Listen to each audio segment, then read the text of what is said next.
J'espère que vous allez bien, j'espère que vous vous portez bien. Le MSP, surprise générale, le mouvement pour la société et la paix, le parti islamiste le plus important du pays, même si on peut considérer aujourd'hui que le mouvement le Bina d'Abdelkader Bengrina est plus médiatisé, a plus d'accès est beaucoup plus proche du cœur de la décision du régime algérien que le MSP, mais le mouvement le Bina c'est une filiale, c'est une dérive, le MSP, anciennement Hamas, le Hamas algérien qui s'appelle le MSP depuis la fin des années 90, début des années 2000, il a changé ce nom-là pour ne pas être confondu avec le Hamas palestinien. Le MSP a décidé officiellement de participer aux élections présidentielles anticipées le 17 septembre prochain en Algérie.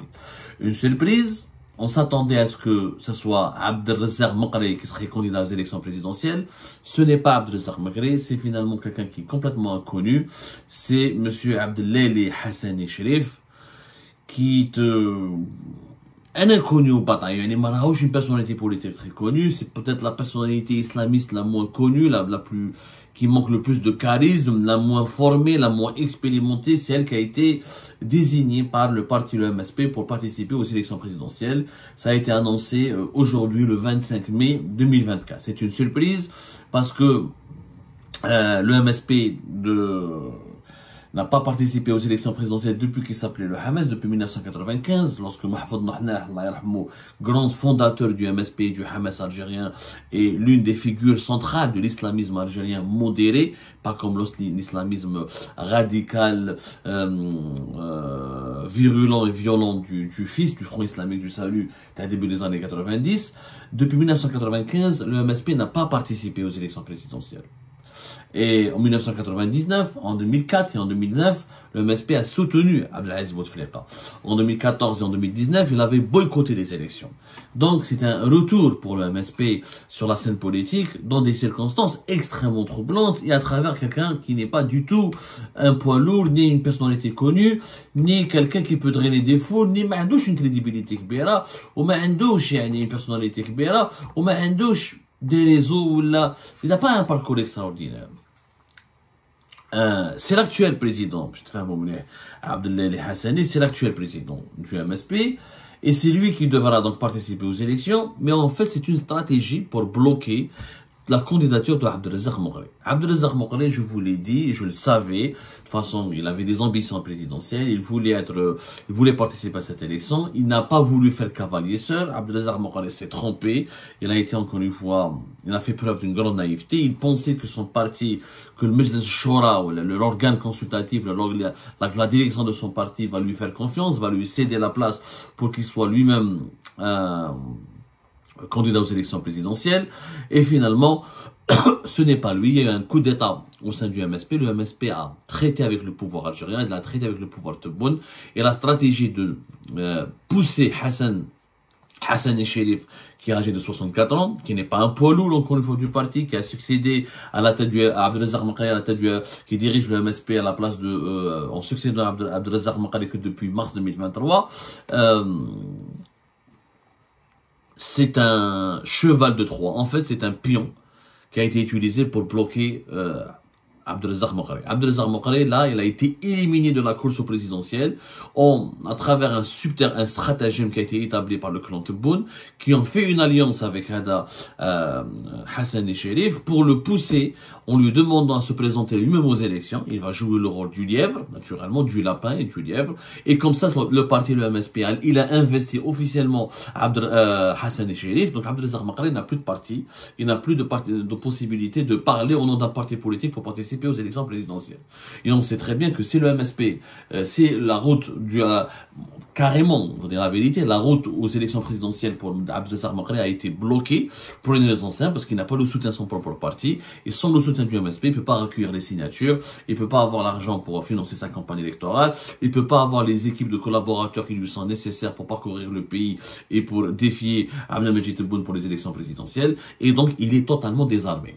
Maqri, on lui a volé son parti politique, on lui a détourné son parti politique, on a manipulé la direction de son ancien parti contre lui, qu'il a décidé, donc Abdelali Hassani Cherif, a décidé donc de s'allier avec le pouvoir algérien et de jouer le rôle du lièvre, parce qu'il n'a ni popularité, ni crédibilité, ni expérience, ni parcours. Il décide d'aller à une élection qui, voilà, face à Abdelmajid Tebboune, qui n'a pas encore annoncé son deuxième mandat. Pour le moment, il n'y a que Abdelmajid, que Louisa Hannoun, Belkacem Salhi, un petit, une figure politique extrêmement mineure, médiocre et insignifiante, ou Abdelali Hassani Chérif. C'est des lièvres. Le panorama des élections présidentielles anticipées du 7 septembre prochain est en train de se dessiner sous nos yeux.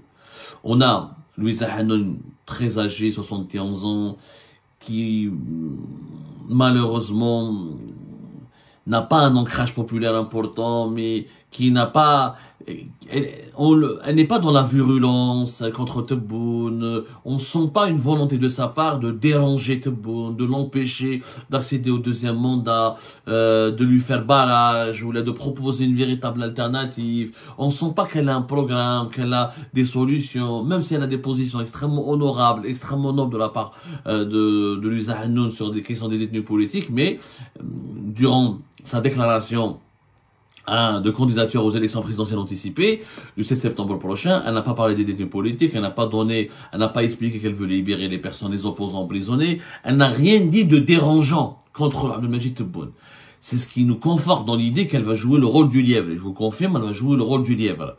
Belkacem Salhi, une figure politique encore une fois insignifiante, personne ne le connaît. S'il ne peut même pas recueillir 1% de pourcentage, il n'est pas du tout présent sur le terrain, il n'a aucune expérience, aucune conscience réelle des problèmes du pays, ni la capacité d'apporter des solutions. Ou un autre inconnu au bataillon, monsieur Hassan Chérif, Kif, à 64 ans, manque de charisme, pas de popularité, pas de crédibilité. Il n'y a que Zoubida Assoul pour le moment, qui est réellement opposante et qui veut challenger Tebboune. Mais est-ce que Zoubida Assoul avec son parti, est-ce qu'ils ont la capacité de mobiliser, c'est honorable de la part de Zoubida Assoul. D'ailleurs, on ne sait même pas ce que Zoubida Assoul, son dossier de candidature sera retenu. Le pouvoir algérien ferait encore une grave bêtise s'il ne retient pas son dossier, parce que s'il ne retient pas son dossier de candidature, s'il invalide son dossier de candidature, s'il l'empêche de participer activement aux élections présidentielles, ça serait un grand... le pouvoir algérien, le régime Tebboune, va démontrer qu'il veut vraiment organiser une élection présidentielle totalement factice et superficielle, et une mascarade. Aucun opposant ne sera présent, pour le moment, ou représenté. Pour le moment, il n'y a que Zoubida Assoul qui est la seule opposante authentique. Parce que Zoubida Assoul n'a pas été accueilli à la présidence, n'a pas fricoté avec Tebboune et son clan, n'a pas participé à des activités protocolaires ou à des agendas politiques du pouvoir algérien. Elle dénonce depuis 4-5 ans. En tant qu'avocate, elle défend les détenus politiques et les opposants emprisonnés et injustement incarcérés. Elle a des positions anti-régime. Clairement, elle est critique à l'égard et à l'encontre de Tebboune. C'est la seule qui est opposante. Pour le moment, c'est la seule opposante et c'est la seule figure politique qui fait dans l'opposition, qui a envie d'empêcher Tebboune de rester au pouvoir. C'est pas le cas des autres. On sent pas que Louisa Hannoun n'est pas du tout dans cette perspective. Elle est juste dans la perspective de crédibiliser une élection, de légitimer une élection qui va se dérouler sans aucune implication de l'opinion publique, sans aucun intérêt de la population, sans débat, sans polémique, sans analyse, sans projet, sans programme. Là, Abdelali Chérif, mais un programme. Le véritable patron du MSP a toujours été, le véritable leader du MSP a toujours été Mokhrey. Mokhrey qui a été, encore une fois, la victime d'un complot, c'est incroyable, dressé par son propre parti. Mokhrey qui a été interdit de quitter le pays, rappelez-vous, depuis fin novembre 2023. En décembre 2023, Mokhrey a eu des positions il a utilisé beaucoup la question palestinienne pour critiquer le pouvoir algérien.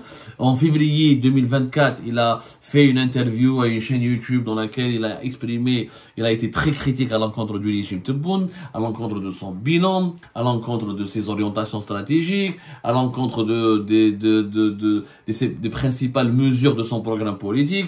Donc Mokhrey était, franchement, sur la scène politique actuelle en Algérie, c'est la seule personnalité plus ou moins crédible. Quand je dis crédible, parce qu'il a un parcours, il a une expérience, il est connu à l'étranger, il a un carnet d'adresse, il est proche de certains mouvements islamistes dans les pays du Golfe, là en Turquie, il a participé à des congrès internationaux, a des relations en Tunisie, des relations au Maghreb, des relations un peu partout à travers le monde. عنده une expérience. ما نكذبوش على روحنا يعني. Il dirige le MSP depuis 2017, mais auparavant il était quand même membre du bureau national du MSP depuis 1991. Il était président du groupe parlementaire de l'Assemblée flappéenne. Il est, ça va quoi, il a du parcours quoi. Non, il dirige le MSP depuis 2013, excusez-moi, depuis 2013 même. Il était vice-président d'abord de 2007 à 2013. Il était député de Msila de 97 à 2007. Donc, il a de l'expérience. Honnêtement, il a de l'expérience. C'est pas quelqu'un, c'est quelqu'un qui est rusé, qui connaît l'exercice du pouvoir, qui a eu des contacts approfondis avec le pouvoir algérien, avec des membres de l'institution militaire, avec des membres des services de renseignement. Il a des amis au sein du pouvoir algérien. C'était la seule figure politique qui pouvait réellement secouer le cocotier du clan Tebboune, empêcher ou la déranger réellement, ou peut-être pas empêcher le deuxième mandat, mais il pouvait réellement perturber l'agenda du pouvoir. S'il y avait une élection libre et indépendante, moi je sais qu'au Maqri, il a beaucoup de partisans. صراحة أنا ما نتفاهمش معاه وماشي صاحبي. On n'a jamais été mon ami, j'ai eu des grosses embrouilles avec lui sur les plateaux de télévision. Après, au-delà, à l'extérieur, dans les coulisses aussi, mais pas uniquement dans les plateaux de télévision. Je suis l'un de ses contradicteurs. Je ne partage pas son idéologie islamiste, je ne partage pas ses orientations islamistes, je ne partage pas toutes ses prises de position. Je n'aime pas l'instrumentalisation politique qu'il fait du conflit palestinien pour essayer de séduire et d'embrigader et doctriner et de gagner la sympathie des Algériens et des Algériens. Je vois pas en lui un leader qui peut apporter des solutions au sous-développement économique du pays, mais certaines de ses idées sont intéressantes. Il n'est pas mauvais à 100%. Comme ça, c'est un vrai politicien. Un vrai politicien, il parle bien, il a du langage, il a de la culture, c'est quelqu'un de cultivé, c'est quelqu'un d'instruit, même si je suis pas d'accord avec lui, pour moi ça a toujours été un plaisir de débattre contre lui. En vérité, c'est un politicien, de le parcours, de l'expérience d'un politique. Il aurait pu être sa participation aux élections présidentielles anticipées du 7 septembre aurait pu être un gage de crédibilité. Ça aurait pu faire une véritable animation. Il aurait pu jouer un rôle déterminant dans la mesure où il aurait pu déranger certainement le deuxième mandat de Tebboune. Lui, il peut drainer des foules. Mokri peut drainer la population. Il peut drainer des foules. Il a des partisans. Là, c'est un coup d'État qu'on lui a fait.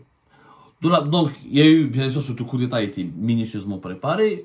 Hassani Hadaya a été chez, on connaît même pas son nom, il est inconnu,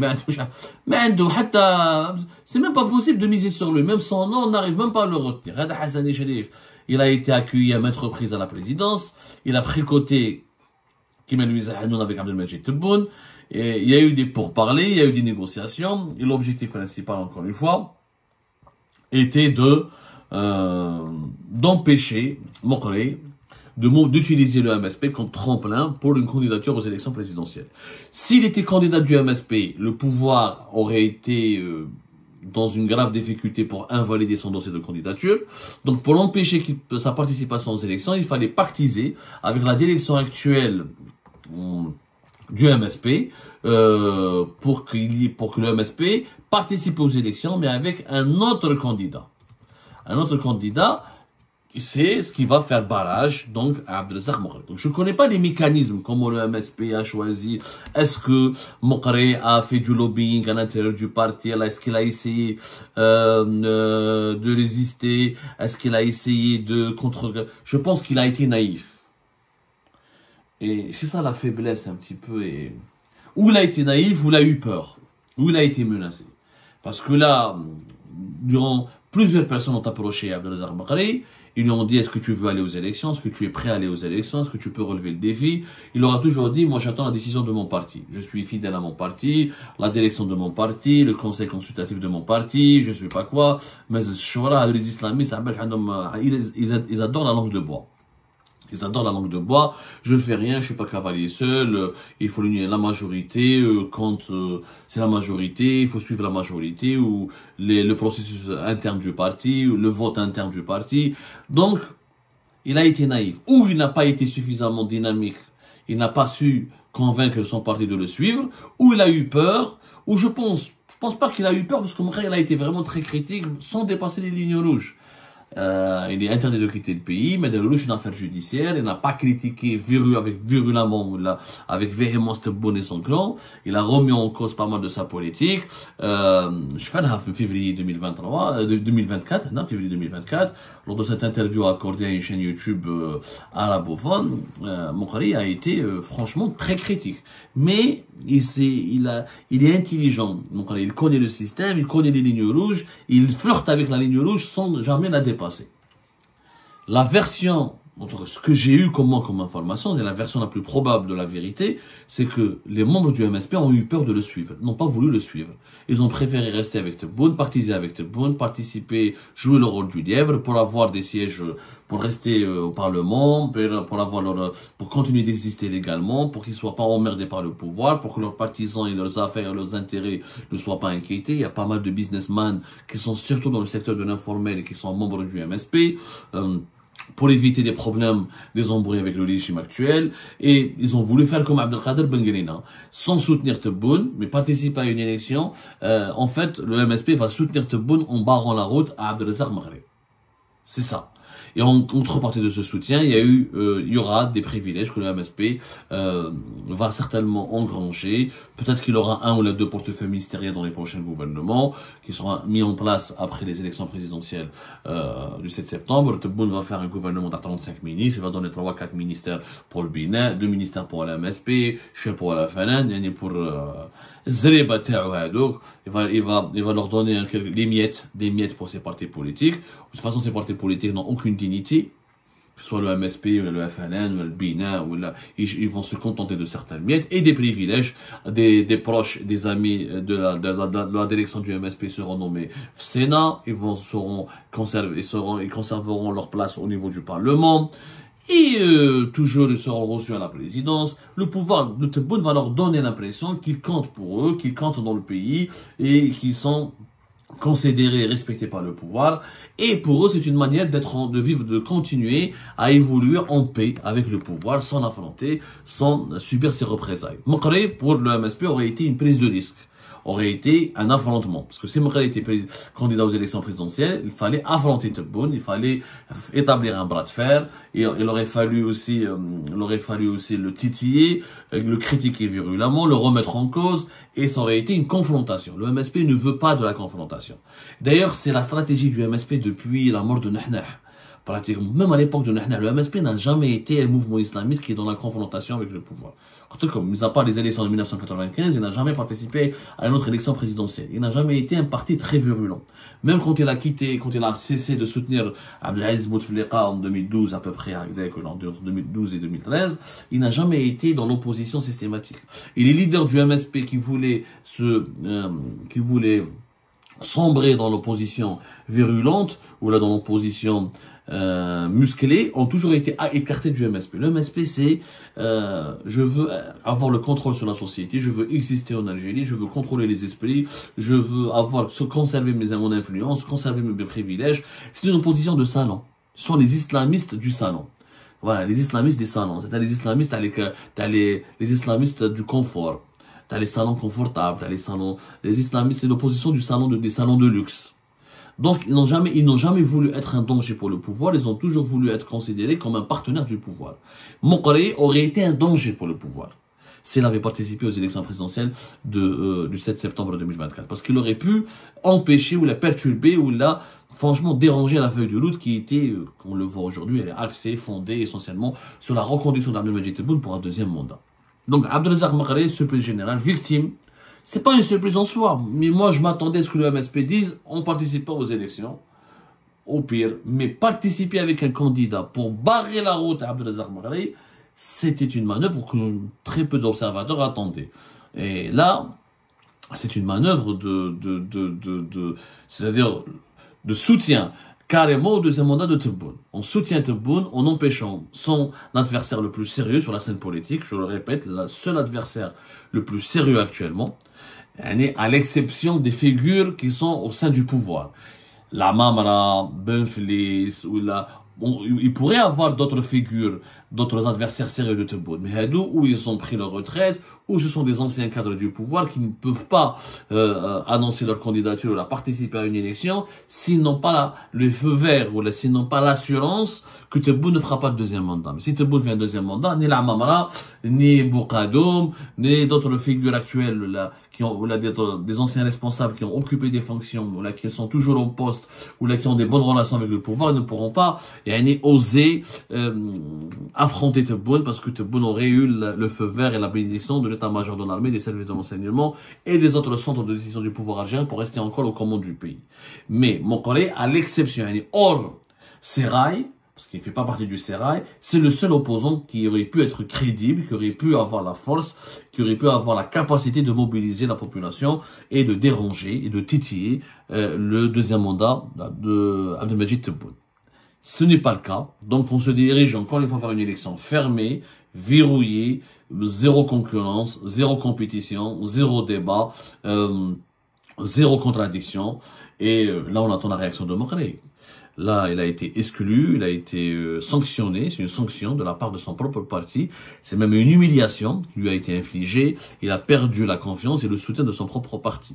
À moins que Mokhoré, des membres du MSP qui lui sont fidèles, vont faire cession et il va décider d'être le candidat indépendant.